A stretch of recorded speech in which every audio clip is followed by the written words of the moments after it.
Hello and welcome to My Security TV. My name's Chris Cubbage and I'm joined with my co-director David Matrai. Thanks for joining us on My Security TV, David. Thanks for having me, Chris. Considering you own the business as well. That's right. Thank you for having me. David, we're just taking the opportunity just to talk about where My Security's come from.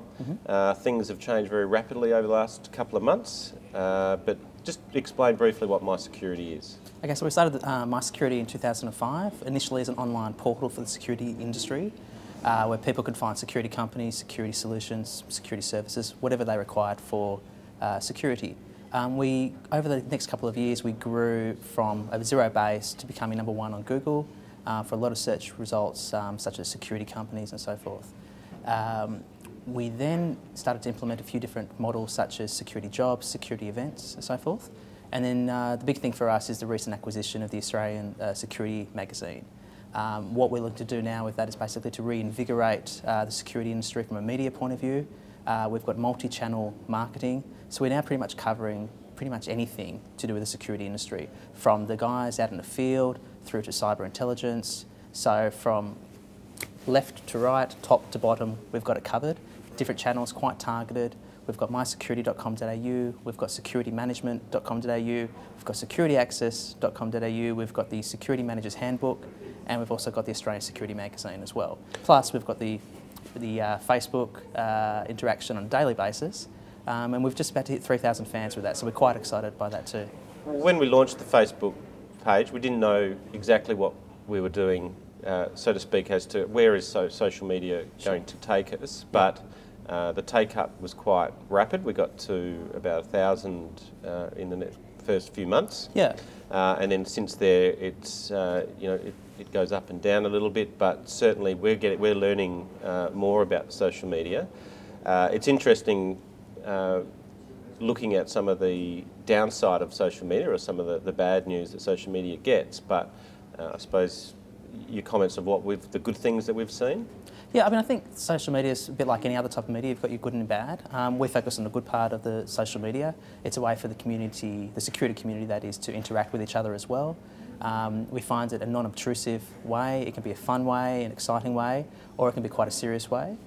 Depends on how you do it. And over the last year or so, we've experimented with different things. We've found what works, what doesn't work.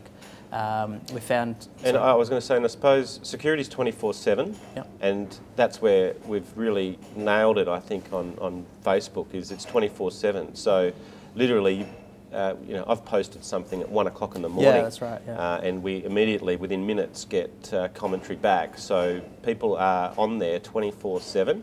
Security, they could be on whether they're working or not.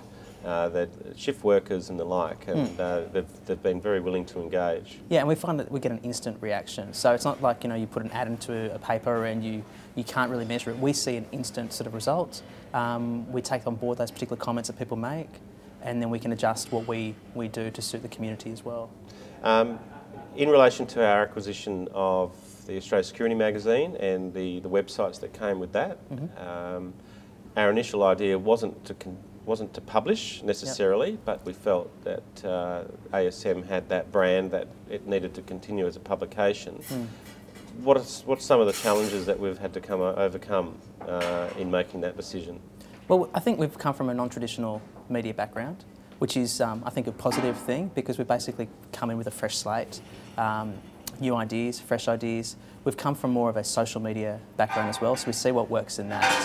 Whereas what we've seen with a lot of other media outlets, they're a little bit antiquated in some respects. They're sometimes a bit of an elephant, which is hard to move, whereas we've got that particular flexibility to move.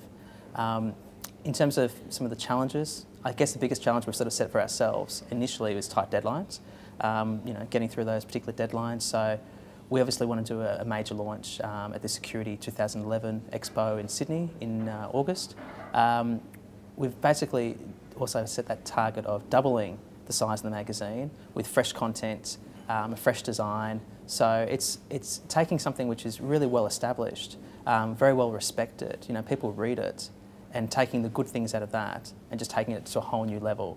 And I think we've set ourselves a pretty high benchmark, but the feedback we're getting from people so far, especially at this conference we're at now, is really quite positive. So I'm really looking forward to getting that first issue out there. Great. Thanks, David. Appreciate that, and looking forward to the next issue. Thanks for having us, Chris. Thank you.